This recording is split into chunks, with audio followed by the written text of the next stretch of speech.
Streaming on clickorlando.com, you're watching News 6 at 7 a.m. Now on News 6 Mornings, parts of Central Florida are set to see some heavy rain today. We're tracking the timing hour by hour.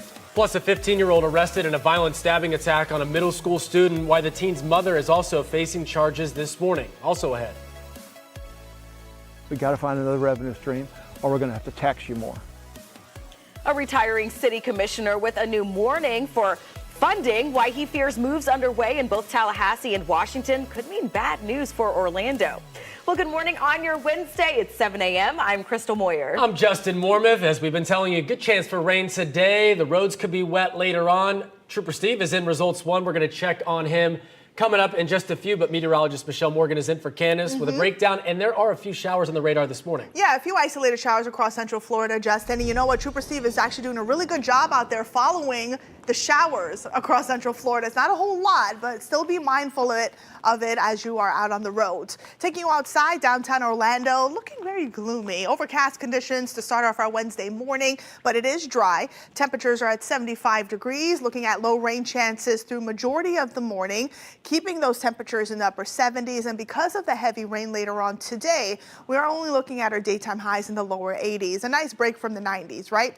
As we take a look at the radar scan here, looking at some light to moderate rain moving across Lake Mary, some light showers over Sanford. But notice things are beginning to dissipate. Many of us are starting off our morning nice and dry, but here's what's heading our way. As I zoom things out, so look at all of this rain here staying south of Miami. A lot of lightning strikes, right? So it is looking pretty active going towards South Florida. But here's what I'm tracking. I'm tracking this here, and I'm also tracking that over the Gulf. That's going to continue to move to the north and east, and that's what's going to increase our rain chances later on this afternoon. But for now, not a bad start. Zellwood, DeLand, Pearson, you are starting off at 73, 77 New Smyrna Beach and Palm Coast. Good morning to you at 74. Here's a look at your wake-up planner by 9, 77 by noon, 80, and notice rain chances going up to 70% later on today. So we'll talk more about the timing coming up in a bit, but now it's time to check on those roads. Here's Trooper Steve. He's out in Results 1. Hey, Steve. Hey, Michelle. So I'm just listening to you, and I'm driving this truck pretty much in the direction of the storms or showers. They're really not storms, to your point. I see them and then poof, they go away. So what we're going to do real quick, no traffic map on this one. I just want to show you what I'm seeing. Northbound 417 right in Oviedo coming up on Lake Jessup. We were southbound earlier. You can kind of see where are the clouds. They're actually off to my left, so off to west of 417. You can kind of see them out there. They are producing some showers, but nothing too crazy. When I was coming through the Lake Mary, Sanford area, that's kind of where it was just a quick little downpour, and it wrapped up pretty quick. I just checked with the Florida Highway Patrol's website, and the good thing is no crashes. Guys, back to you. That's Florida. It'll rain for 1 second, then it'll be clear the next. Thanks, Trooper Steve. An investigation into the stabbing of a middle school student in Deltona has now led to the arrest of a 15-year-old. And in a twist, we learned that boy's mother is also facing charges. News 6's Mark Lehman is following the new developments live from where this all happened on Cortland Boulevard. And Mark, the sheriff says the mother lied and tried to cover for her son. Yeah, she's accused of lying to detectives during the investigation that started near this intersection where the victim was found with stab wounds. Despite those statements from the mother, deputies say they were able to use cell phone data to tie her son to the attack. It's the sheriff's office. We got a warrant for your arrest. Sheriff Mike Chitwood was alongside deputies as they worked to track down a 15-year-old suspect connected to the stabbing of another student last month in Deltona. The visit coming after his mother was taken to jail. Your mother was just arrested at Perkins, so you might as well just come on out. 33-year-old Kayla Cobb was arrested for lying during the investigation. According to detectives, she provided a false alibi for her son. He was taken into custody yesterday afternoon. 911, I'm out with 2 juveniles or whatever, and said he was stabbed. It was May 14th when deputies say the 15-year-old victim was jumped about a half-mile away from Heritage Middle School. Investigators believe it was retaliation for a previous fight. 8th grade we're talking here. We're not talking, you know, a bunch of drunken adults in a bar. These are 8th graders. A 13-year-old was soon charged with planning and carrying out the attack, but deputies say he wasn't alone, leading to yesterday's arrest. That 15-year-old is expected to face a judge later today. His mother bonded out of jail last night. As for the victim in this, we're told he was treated for serious injuries and is expected to make a recovery. Live in Deltona, Mark Lehman, News 6. Thank you, Mark. New this morning, Brevard County deputies have made a fourth arrest in a shootout that injured a 1-year-old. Investigators say Leonard Woods is one of the gunmen who opened fire in a parking lot outside of a store near Cocoa last month. He was arrested by deputies and U.S. Marshals yesterday at a home in Canaveral Groves. A couple was walking out of the store while pushing the 1-year-old in a stroller when 3 men jumped out of a car, firing several shots. The child was hit and rushed to the hospital, but is expected to recover. Also new this morning, a crime alert in Ormond Beach as police try and find the man they say pulled a gun on restaurant workers. They're looking for 25-year-old Anthony Rodriguez. They say last month he went to the Fresh Guacamole restaurant on West Granada Boulevard near Timber Creek Road, then pointed a gun at workers, including a juvenile, during an altercation. No one was hurt, but Rodriguez now has a warrant out for aggravated assault. If you have any information, you can call Crime Stoppers at 888-277-TIPS. Orange County deputies have released the body camera video showing the moments a SWAT raid at a home ended in a deadly shooting. Hands up. Deputies had gone to the house on Lejeune Drive last month to serve a search warrant in a drug investigation. They say they opened fire on 32-year-old Tyrone Bartley when he reached for a rifle that was behind a door. Now, his family disputed those claims during a news conference over the weekend, but a gun could be seen in the video that was just released. Deputies say they also found other weapons and a significant amount of illegal drugs inside. As state lawmakers return to Tallahassee to vote on a budget, a longtime City of Orlando commissioner is warning about some of the financial battles that could lie ahead. Commissioner Robert Stewart has announced now he will not seek re-election this fall. And new this morning, he sat down with News 6's Lisa Bell to discuss his 2 decades in office and what the future may hold. What do you see as some of the biggest challenges facing the city in the years to come? Well, I'm not real comfortable with the national outlook. It could have an impact on the city of Orlando in terms of federal grants that we get for police and fire and for development. It could have a $30 or $40 or $50 million impact. Orlando City Commissioner Robert Stewart says it all boils down to simple math. So the question is, are we going to continue those programs and take them out of general revenue? Do you raise taxes to accomplish those programs? The city's general fund budget is just over $700 million. About $400 million of that comes from property and sales taxes. The cost for police and fire alone is about $380 million. There is talk right now in Tallahassee to cut both property taxes or sales tax. How would that impact the city of Orlando? I think it's foolhardy. If you cut sales tax in the state by just 3/4 of a cent, it impacts Orlando's general budget by about $14 million. $14 million, just kind of in real terms, is about 150 cops. Stewart says in the 2 decades he's been in office, the city's police force has grown from about 350 uniformed officers to more than 1,000, while the number of firefighters has nearly tripled from about 200 to more than 550. There will come a time when cities will say, I'm sorry, we can't do it anymore. Well, cops can't get here fast enough. Sorry. You have 2 choices. We got to find another revenue stream, or we're going to have to tax you more. Which do you want? I don't want more taxes. Okay, now we're at an impasse. Lisa Bell, News 6. Stewart's term will end in January of 2026. At least 5 people have already filed to run for his seats. Happening today, former Orlando Commissioner Regina Hill is kicking off her campaign to try and get her job back, all as she awaits a trial on charges that could send her to prison for years.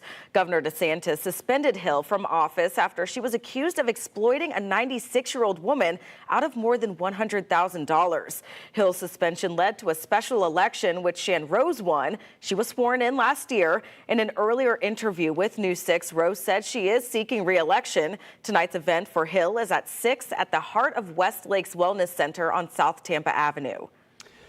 Not everywhere lets you crack open a cold one on the hot Florida sand, but one beach community in Brevard County could be revisiting its rules for alcohol. Tonight, Satellite Beach will take up the debate regarding booze on the beach, streets, and parks.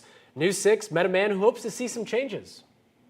Why would you like the city to allow people like yourselves to enjoy a beverage on the beach?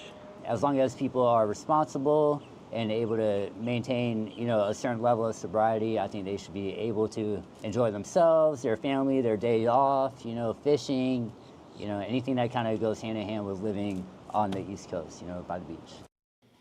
Now, the council could also debate whether to allow alcohol at street festivals and markets. All right, well, and speaking of the coast, we've got meteorologist Michelle Morgan in the house in for Candace with a look at the radar from the coast. And of course, if they want to take a walk out, maybe walk the dog on the beach, now's a good time. Now is a good time, Crystal.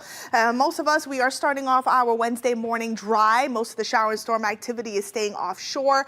Looking at this cell here, pocket of heavy rain moving over Indian River shores. Miko, I think you're going to miss out on this, but most of it is pulling away, which is great news. The heavy rain is expected to move in later on this afternoon, so be mindful of that.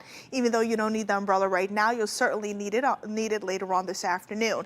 Zooming things out so you can see all of the shower and storm activity there staying way offshore. But look at this. Look at off to the south here. Heavy rain, embedded thunderstorms staying south of Miami. But that's not really what I'm watching. I'm watching this area as well as this area.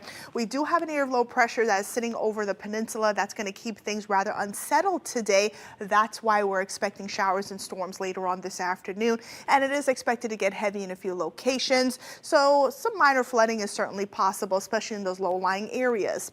Temperatures are starting off nice and mild. 74 in Sanford. Good morning. Orlando at 75. Claremont, good morning to you at 74. And here's a look at your morning planner. By 9, upper 70s. There's a low chance for showers and thunderstorms. It'll be isolated. And then closer to 10, still in the upper 70s.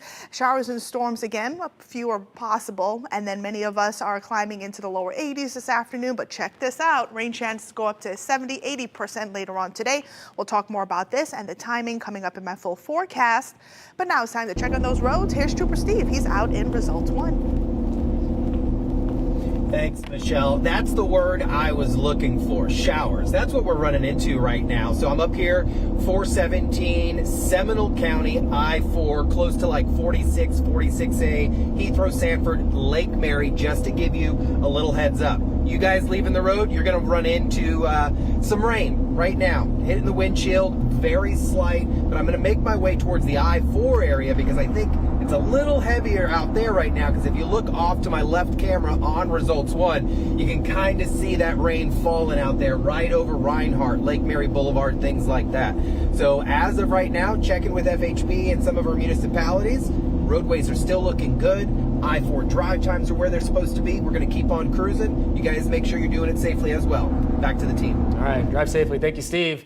Time now is 7:12. President Trump takes his tariffs to the next level. Coming up, the increase that went into effect overnight, all as a rift appears to be growing with one of his closest allies. Plus, why a law aimed at keeping young teens off social media in Florida has now been blocked by the federal judge. Plus, a small town in Tennessee going viral for its new pet trying to be the mascot. Why a zebra now running through the city freely. You're watching News 6 Mornings. Live look over downtown Mount Dora. We'll be right back.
Starting today, President Trump is doubling tariffs on steel and aluminum imports from 25 to 50%. President says the move will ultimately boost American manufacturing and production, but as Jared Hill explains, the move is once again creating worries about the possible impact on your wallet. As promised this morning, President Donald Trump's tariffs on foreign steel and aluminum doubled to 50%. Small companies like Washington, D.C.'s Wright Proper Brewing are preparing to grapple with higher prices, but the White House says the move will ultimately bolster domestic production. The owner of the brewery spoke to CBS's Ed O'Keefe. We don't give up. We'll figure it out, but it's painful. Amid tariff negotiations, thank you, Elon. Billionaire Elon Musk is slamming the president's prized tax cut and border bill, posting on X, quote, "The massive, outrageous, pork-filled congressional spending bill is a disgusting abomination. Shame on those who voted for it." We have a difference of opinion. He's entitled to that opinion. We're going to proceed. GOP leaders said they believe they can get it passed in time to meet the White House's July 4th deadline, but a handful of Republicans are against it, including Kentucky's Rand Paul. I want less spending. I want less debt. On social media, the president wrote, "Rand votes no on everything, but never has any practical or constructive ideas." The White House yesterday officially requested lawmakers claw back over $9 billion in foreign aid and funding for public radio and TV, aiming to make some DOGE cuts permanent. Jared Hill, CBS News. A group of activists and even some Orange County commissioners are calling for changes when it comes to the number of illegal immigrants being arrested in Central Florida. One group protested ahead of yesterday's county commission meeting. They're calling for more transparency, saying people marked for deportation are vanishing from jail records, making them impossible to track. Some on the commission agreed something needs to change. I'm going to appeal to you on a very emotional level. Let's bring this back to the board. Let's talk about it, and let's figure out if there's anything we can do to make it a little better. Mayor Jerry Deming said those with ICE holds are normally in jail for 24 to 48 hours and are being treated humanely while they're there. New this morning, a Florida law designed to keep young kids off social media has been blocked by a federal judge. The bill passed last year, banning anyone under 14 from opening accounts on certain platforms and required parents to give permission for 14 and 15-year-olds. But a judge ruled the law likely violates the First Amendment and said ultimately it should be up to parents to decide. The state is likely going to appeal, but the judge declined to put his ruling on hold while the case plays out in court. And if you've been scrolling on social media the past few days, you've probably noticed the obsession with a certain zebra in Tennessee. Take a look. Memes and sightings of the escaped zebra have been popping up since the weekend. This escapee, nicknamed Ed, has been spotted roaming through Rutherford County, Tennessee. So residents, they've been waiting with their cameras out and ready for that next sighting of the zebra when he zooms by. Authorities are using several tracking groups in an all-out effort to capture the runaway zebra and return him home. People are obviously using AI, too, to create those funny memes about where he could be popping up. Right. But Ed's just trying to live, man. He don't want to be... Just wants to be free. Yeah, he don't want to be... chained down. Yeah, no. Come on. He wants to be out in the open. He's like, I don't care if we're not used to seeing zebras in Tennessee. Ed wants a vacation. Ed wants to come down here, maybe visit Epic Universe or something. I don't know. Maybe so. Maybe well, Ed's going to get a little wet. Yeah. If he comes down here. Bring your umbrella, Ed. Bring your umbrella, Ed. Don't forget it. Go on, Ed. I hope they find him. He's probably hiding somewhere. But where can you hide? You're black and white. I don't know. Where do you go? Anyways, alrighty. So here's what I'm tracking this morning. We are starting off mostly dry. A few isolated showers across Central Florida, but the rain, also a few embedded thunderstorms, are expected to become widespread as we go through the afternoon hours. So again, that's the best time frame for when we're going to see the heavy rain in many locations. Also to note, tracking some Saharan dust moving our way. That's going to arrive slowly later on tonight, and that's going to lower rain chances as we head into our Thursday and Friday. And also the tropics, we'll be talking about it a lot. Watching one area that has been highlighted from the National Hurricane Center near the Georgia coast. We'll talk about that coming up in a bit. As we take a look at the latest radar here, looking at a few light showers moving towards the I-4 corridor. And many of us, again, starting off nice and dry, was tracking some pretty good light to moderate rain over Lake Mary, but you can see most of that has fizzled off. Also, as we head south here, Indian River shores, most of the shower and storm activity is now beginning to push offshore, and then look at that, starting off nice and dry. I do want to mention, as we take a look at the satellite and radar imagery, there is an upper level trough, area of low pressure that is hanging over the state.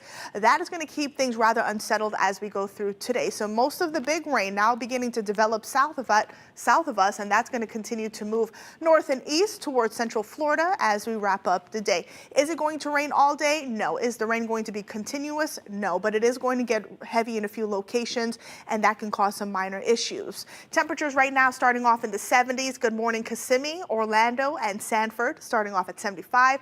Palm Coast there at 74 and 76 in Cape Canaveral. So your hour-by-hour forecast, rain chances continuing to increase as we go through today. By noon at 50%, 80 degrees, and then by 3, 70% at 83 degrees there, and then staying in that 70 to 80% range as we go through the rest of the afternoon, lasting into the evening. Now, because of the rain, excuse me, as well as the clouds, that's going to keep our daytime highs in the lower 80s for everyone. So a nice break from the 90s, and look at that, rain chances for everyone here between that 70 to 80%, and notice the time frame between noon and 10. Now, there is an excessive rainfall outlook for today. We're looking at that marginal risk where we could see many spots between 1/2 of an inch to an inch, maybe 2 inches. Locally, higher amounts are certainly possible, and that could cause some minor flooding, especially in those low-lying areas, poorly drained areas, so we'll have to watch out for that. Clouds and rain forecast, taking a look at the timing through the morning, looking mostly dry. Closer to 11, a few light showers are possible, and then after lunch, look at this. Most of the big rain now moving in, getting heavy in many locations. We're looking at across Orange County, Volusia, stretching into Marion County. I stopped the time here at 3. That'll continue through 4. 5, we get a little break around 7, 8 o'clock, and then it pops back up here as we go through the 9, 10 o'clock hour, and then we're looking at overnight hours pretty dry. So just keep that in mind for today. Again, it's not going to rain all day, but we are looking at heavy rain moving our way. If you're now tuning in, 70% chance for that, 83, 89 tomorrow with a 50%, and then we're back in the 90s as we head into our Friday. Now it's time to check on those roads. Here's Trooper Steve. He's out in Results 1. Things are starting to get busy out here this morning. So right where Michelle has been pinpointing, mentioning those showers, this is going to be westbound I-4 right now between 46A and Lake Mary, and we are bumper to bumper, and it is raining. So where I'm currently located at, let's talk drive times. Go right to the drive time map. We are sitting at about 22 to 25 minute drive from here, from about 417 area to downtown. I think this is going to pick up just a little bit within the next few minutes. Outside of that, the rest of us still not too bad, seeing those eastbound delays over at Champions Gate, about a 40-minute drive time from Osceola. But 528, you guys are doing great. Just keep in mind, roadways are wet. Guys, back to you. Thanks, Trooper Steve. People in one part of Lake County demanding to know when a damaged road will finally reopen. Up next, the step forward we're now learning about. Plus, a new law giving stricter punishments for abandoning pets during a storm. At the bottom of the hour, how you can prepare now ahead of a hurricane.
Britt Road in Lake County has been closed since it was washed out during Hurricane Milton. Months have now passed and people are continuing to ask, when is that road going to open?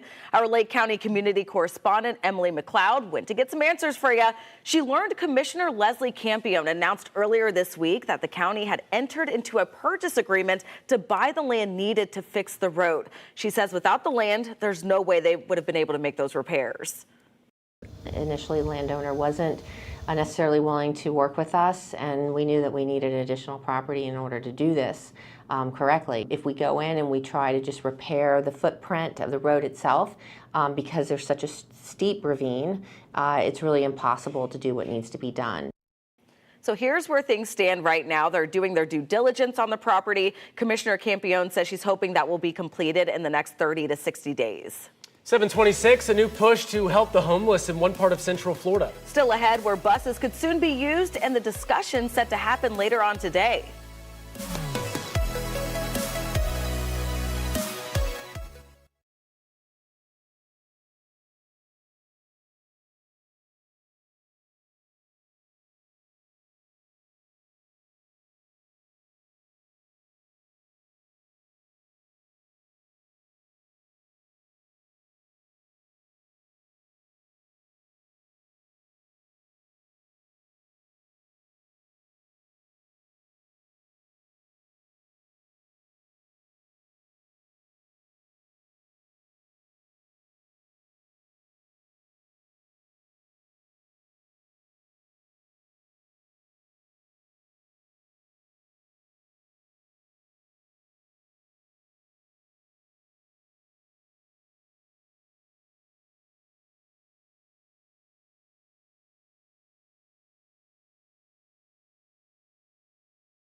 Streaming on clickorlando.com and broadcasting live, you're watching News 6. A good Wednesday morning, everyone. I'm News 6 meteorologist Michelle Morgan. We are off to a dry start across Central Florida, not tracking much. Most of the shower and storm activity is staying offshore, but that's going to change as we go through the afternoon hours with scattered heavy rain and a few embedded thunderstorms are possible after 1. So just have the rain gear nearby. Temperatures are starting off in the 70s across Central Florida, and we are starting off with plenty of clouds. So here's a look at your planner. Lower 80s today with temperatures with the rain chances at 70%. Now it's time to check on those roads. Here's Trooper Steve. Thanks, Michelle. We are back to normal speeds out here along I-4 after those routine slowdowns westbound there over at Lake Mary. Your drive times 24 minutes from 417 to downtown from Seminole, so that's kind of high, and 21 minutes only from Osceola Parkway. Outside of that, with some of these showers moving through just a little bit this morning, your drive time's doing good. CBS Mornings continues next, where we get updates on any of our big stories at clickorlando.com. This portion of the news is sponsored by AK Certified Roofing. Streaming on clickorlando.com and broadcasting live, you're watching News 6. The time is now 7:30 on your Wednesday. Let's get a check of our top stories. Volusia County deputies have arrested a 15-year-old accused of stabbing a middle school student in Deltona. The boy's mother also taken into custody after investigators say she made up a fake alibi to try and cover for her son. A fourth suspect is now in custody, accused of being part of a shootout that left a toddler injured in Brevard County. Deputies and U.S. Marshals tracked down Leonard Woods at a home in Canaveral Groves yesterday. And Regina Hill is set to officially kick off her campaign today to try and win back her job as Orlando City Commissioner. It's all as she awaits trial of charges of defrauding an elderly woman out of more than $100,000. All right, turning now back to the weather. You know, we've had a few showers around overnight, especially yesterday afternoon. On my way home, it was pouring, and we can expect some more rain later on today. Yeah, a lot of rain to the south, moving our way. So let's get a check of that forecast with meteorologist Michelle Morgan. She's in for Candace. Yeah, it is pretty active down south here, guys. But for us here across Central Florida, we are starting off dry. Most of the shower and storm activity staying offshore. So if you are about to start that morning commute, we're looking good. But check this out as I zoom things out here. Look at all of this here. This is all thanks to an area of low pressure hanging over the peninsula that's keeping things rather unsettled. So we're going to see all of this big rain head towards Central Florida later on this afternoon. I would say after 1, 2 o'clock, and then it's going to get heavy and a few embedded thunderstorms are possible. So we'll have to continue to watch them as they move our way. But temperatures are starting off comfortable in the lower to middle 70s at the moment. Morning planner looking fantastic. We stay in the upper 70s through most of the morning. Rain chances between 20 to 30%, and then eventually getting up to 70, 80% later on today. But because of the rain and the clouds, that's going to keep our daytime highs below average. Normally in the lower 90s, so most of us here will be in the lower 80s as we go through today. So we'll talk about timing and how much rain to expect in your neighborhood coming up in a bit, but now it's time to check on those roads. Here's Trooper Steve. He's out in Results 1. Hey, Steve. Hey, Michelle. Things are back to normal. Few showers passed through the I-4 area, but right now we're looking great. Your express lanes, your main line, not too bad. You know you're doing good when a Corolla is passing you out on I-4, guys. 24 minutes from 417 to downtown Orlando and 23 from the opposite direction. I want to harp on these drive times because the showers didn't really affect us. We're doing good, and there's no big crashes currently to report to you. And the corridor of the Turnpike and I-4, no slowdowns. Back to you. Thank you, Steve. A 15-year-old now under arrest in a violent stabbing that sent a middle school student to the hospital in Deltona. It happened nearly 3 weeks ago. And in a twist, investigators say his mom tried to cover for him and ended up in handcuffs too. News 6's Mark Lehman is live where it happened on Cortland Boulevard. And Mark, how did detectives piece this all together? Well, investigators say they were able to use cell phone data to tie that teen to the stabbing that happened here near this intersection last month. That was in contrast to what his mother told detectives, leading to both of their arrests. Volusia County deputies arresting Kayla Cobb on Tuesday. The 33-year-old is accused of lying to detectives as they were investigating her 15-year-old son in connection to stabbing another student last month in Deltona. Your mother was just arrested at Perkins, so you might as well just come on out. Deputies eventually caught up to the teen. According to investigators, his mom gave a false alibi for him that was proven to be a lie. Hello? Hi. I've been just stabbed. On May 14th, the sheriff's office responded to the stabbing off of Cortland Boulevard, about a half mile from Heritage Middle School. Deputies say the attack was retaliation for a previous fight. The guy who lost the fist fight rounds up his posse, and they decide to jump this kid after school yesterday, to which he is stabbed multiple times in his thigh and his buttocks. Yeah, he's got 2 wounds to his leg. One's actually a pretty good stab wound. A day later, a 13-year-old was arrested for planning and orchestrating the attack. As for the 15-year-old, deputies say cell phone data connected him to the stabbing. That was despite conflicting statements from his mother. We've learned Cobb bonded out of jail last night. We'll keep you updated with details on both her case and her son's case. As for the victim in this, we're told he was treated for serious injuries but is expected to be okay. For now, reporting live in Deltona, Mark Lehman, News 6. I'm glad that victim's all right, Mark. Thanks. We're waiting on an update on the conditions of 6 children and 1 adult who were taken to the hospital after a violent wreck in Altamont Springs. Firefighters say an SUV veered off Gateway Drive yesterday afternoon before slamming into a tree, as you could see there. The kids range in age from 3 to 13. 3 were seriously hurt. The adult driver was taken to the hospital as a trauma alert. Right now, the cause of the crash is still under investigation. This morning, attorneys for families of 2 young men killed during last year's deadly Halloween night shooting in downtown Orlando are blaming the city, police, and entertainment district for negligence, and they're planning to sue. The parents of the victims, 19-year-old Timothy Schmidt Jr. and 24-year-old Tyreek Hill, spoke out for the first time yesterday. Along with the deaths of their sons, 8 others were hurt before 17-year-old Jalen Edgar was arrested. The families say safety measures failed after a new law blocked weapons checkpoints, and now they want answers and they want accountability. We came here from the Midwest many times, sharing memories at theme parks, seeing the beaches at Cocoa. All the soccer I had with my son, playing around this area in tournaments, wiped with one fatal shot to the heart. What's it going to take, Orlando? When are you going to shape up, start looking after people?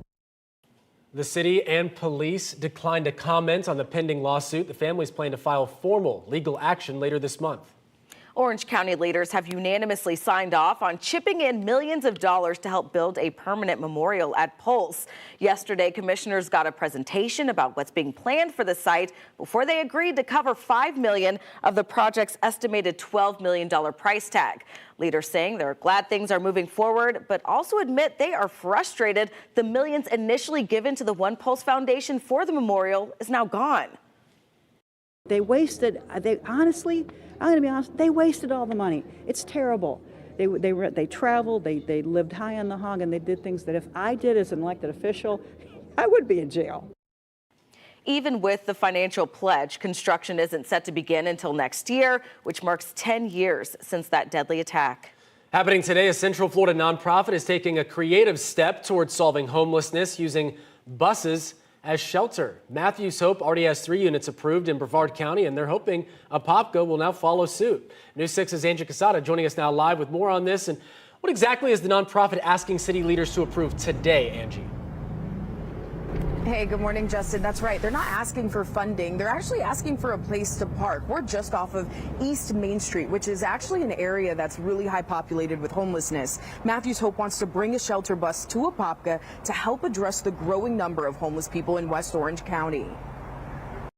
3 shelter buses have already been approved in Brevard County. None are active yet, but they're set to launch this summer.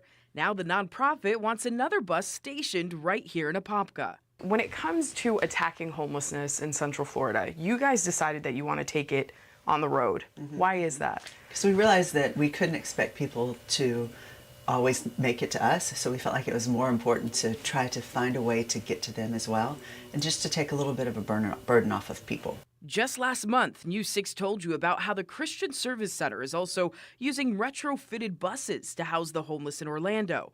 The ones Matthews Hope will use can sleep just over 20 people. A big part of our ministry is building trust and, rapport.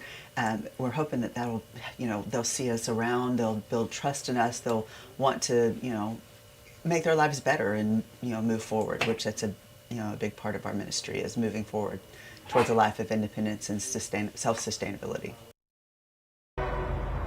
Now back here live, if Apopka approves a location, the shelter bus could be in service by the end of the year. Of course, City Council will be going over that proposal later on today around 1:30. We'll keep you updated here on clickorlando.com. Reporting live in Apopka, Angie Casada, News 6. Angie, thanks.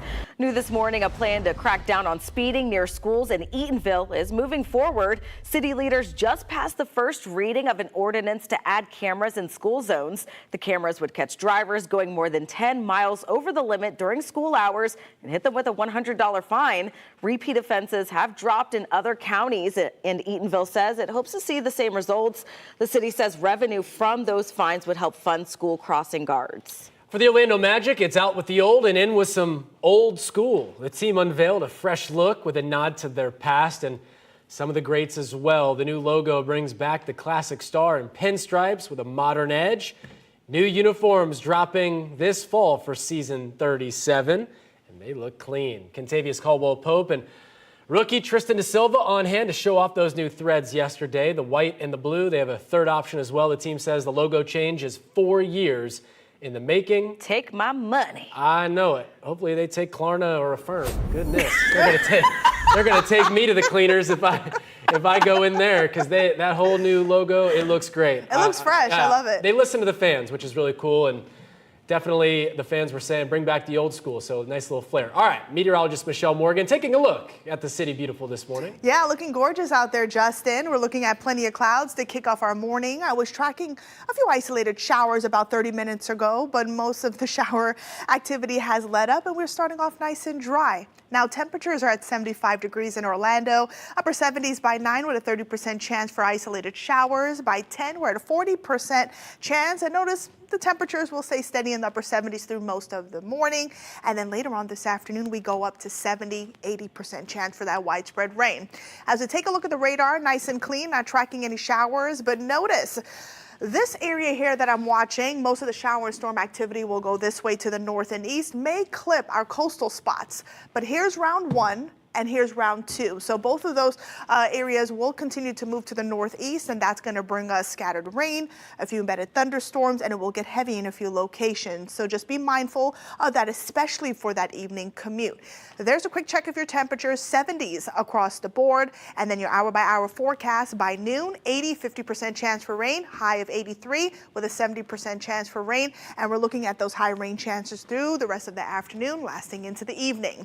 Now it's time to check on those roads. Here's Trooper Steve. He's out in Results 1. I am out in Results 1, and we are slow and steady this morning. Westbound going over Lake Ivanhoe right now, nice and easy. Actually, the delays this morning, really not bad. You're not going to slow down on I-4 until you get to Ivanhoe, and then it's not too bad. You're doing about 10 under the speed limit, about 50 miles an hour this morning. I-4 there on the map through the Turnpike area, still nice and clean. As we take a nice zoom out here, looking at 408 Azalea Park, Conway, great traffic conditions. Yesterday I was up in Volusia County, had one of the best conversations we have had inside of Results 1 ever with the superintendent of schools for the Volusia County and their commander of safety. Head to clickorlando.com to check that great conversation out. Today I am going to be talking to you guys about aircraft enforcement from the Florida Highway Patrol. Join us at 10 a.m. at clickorlando.com. Back to you.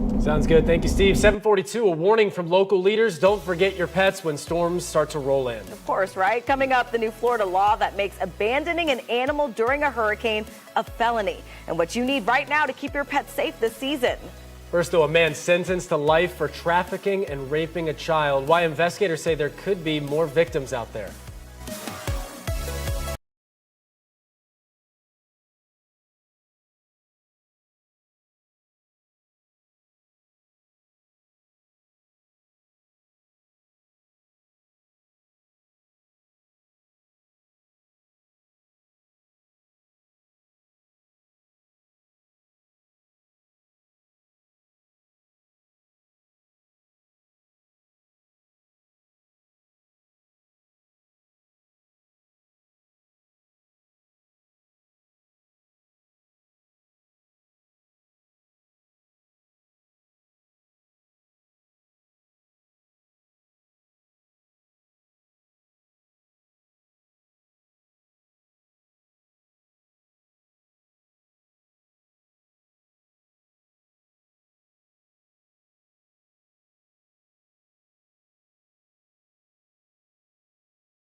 Welcome back. Investigators believe there could be more victims connected to a man now sentenced to life in prison for human trafficking in Central Florida. 31-year-old Jose Gomez was found guilty of trafficking and raping a child. Last summer, a 911 hang-up led detectives to the underage victim. Investigators say Gomez was in the U.S. illegally on an expired work visa. An illegal alien raped and trafficked a little girl. These aren't just stories, these are tragedies. Investigators say this case could be just the beginning. They're urging anyone with information to come forward as they work to connect other cases. New this morning, it's back to the drawing board for the University of Florida after the State Board of Governors rejects the school's pick for a new president. In a stunning move yesterday, the board voted 6-10 against current University of Michigan President Santa Ono. The school's Board of Trustees unanimously approved Ono last week, but he's faced criticism from some Republicans on everything from his support of diversity and inclusion programs to his response to war protests on campus. The university will now have to restart the process to find a new candidate. Disney is laying off hundreds of workers across its film, TV, and corporate units. The company says the layoffs are part of a push to cut costs and keep up with changes in the entertainment business. Now, this follows earlier cuts, including 200 jobs in March and 7,000 last year. Marketing, publicity, casting, and finance teams among those hit. Disney says it's trying to stay lean while still delivering the content audiences expect. As hurricane season begins, a new Florida law is cracking down on people who abandon their pets during natural disasters. Orange County leaders are reminding people to have emergency plans that include their animals, of course, right? You might remember this video from last year. A bull terrier named Trooper abandoned on I-75 just before Hurricane Milton hit.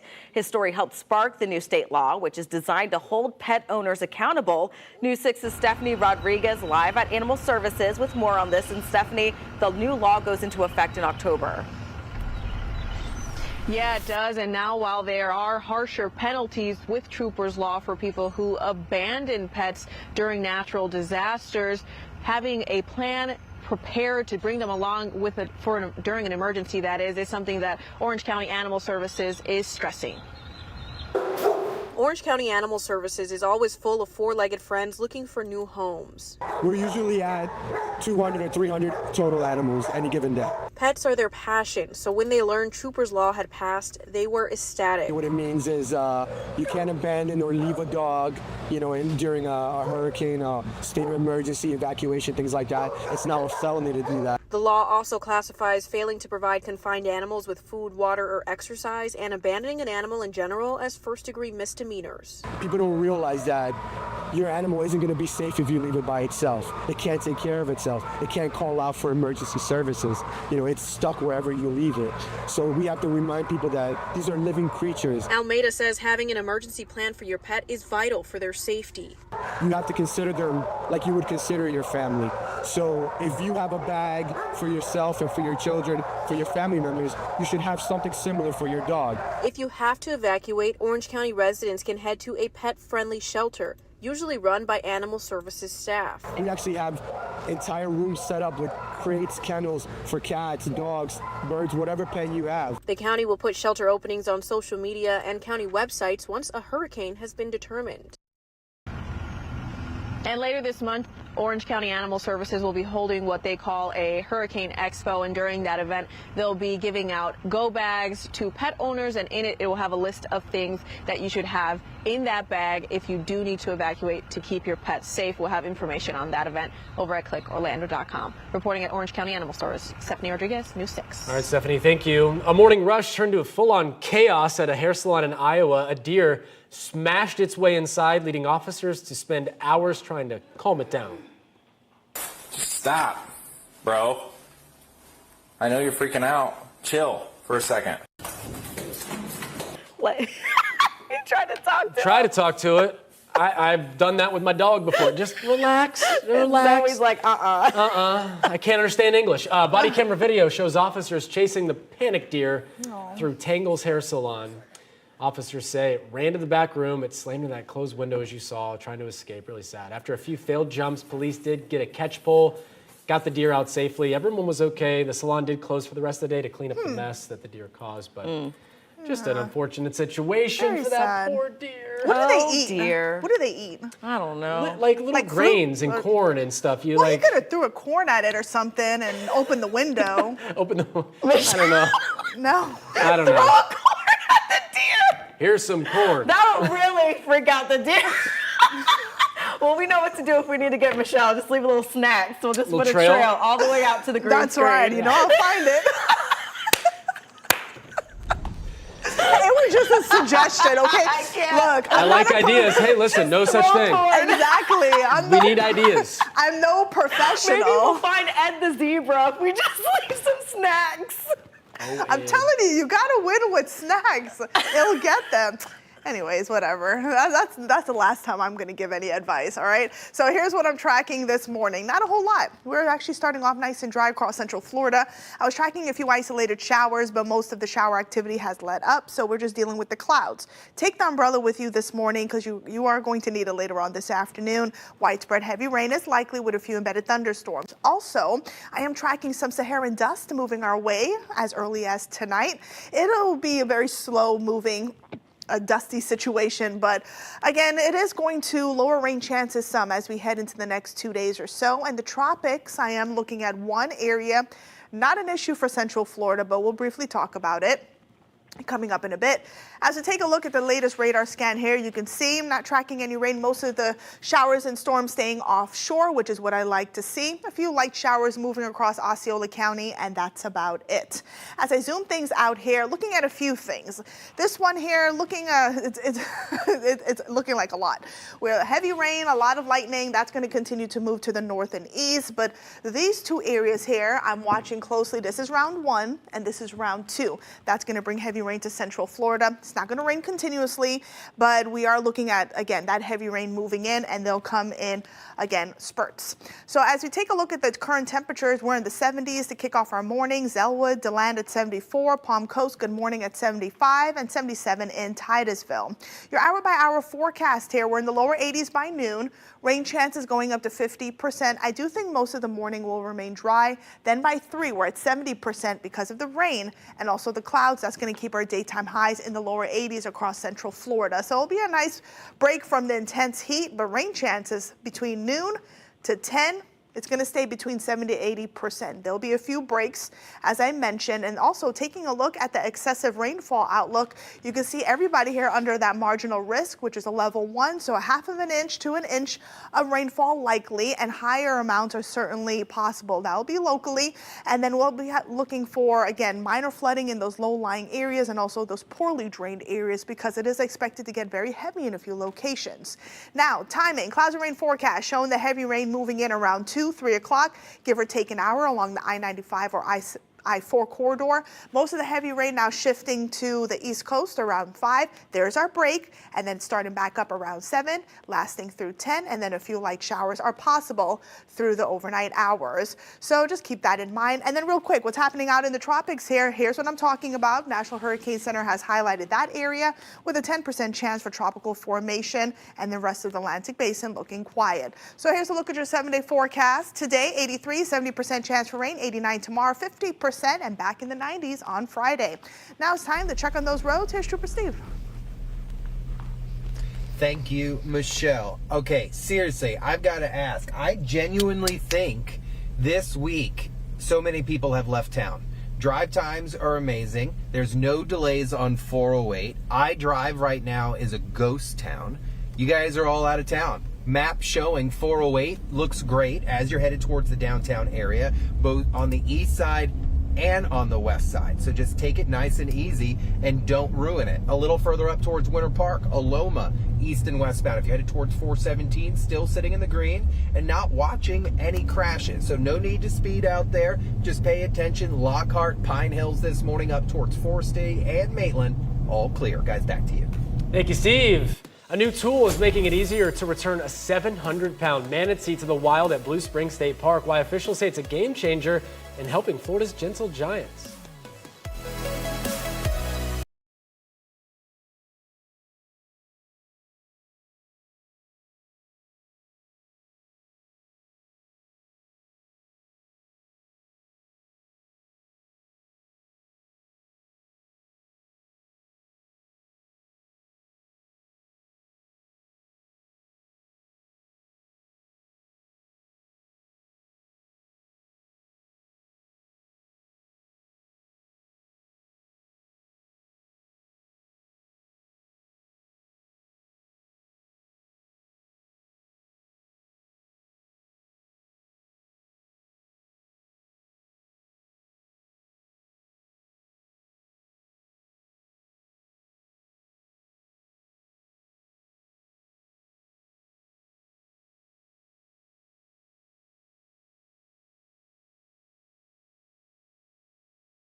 A new ramp at Blue Spring State Park is making it easier to return rescued manatees to the wild. And yesterday's first release had a crowd watching a 700-pound manatee named Churro, rescued last winter for health issues, is now back in her natural habitat. Experts say the ramp replaces a steep, slippery staircase, which makes the process safer for manatees and crews, as you can imagine. Michelle. Alrighty, taking a look at that 7-day forecast here. We are looking at rain chances going up to 70% this afternoon. Most of the morning will stay nice and dry, but just make sure you have the rain gear ready to go because you certainly need it later on because of the clouds and also the rain. That's going to keep our temperatures below average in the lower 80s. Also, we have some Saharan dust heading our way late tonight. That's going to lower rain chances to 50% tomorrow with temperatures in the upper 80s. Steve? Things are still looking good out here, guys. No major problems. Just make sure that you have your rain gear handy. I've got my umbrella with me. Things are looking good out here, still on the roadway. No crashes to report. Pack the gear with you and drive safely this afternoon. Thank you, Steve, and thank you for joining us. We break news on clickorlando.com. You can also find our stories on our new 6 Plus app for your TV. Hope you have a great day. Take care.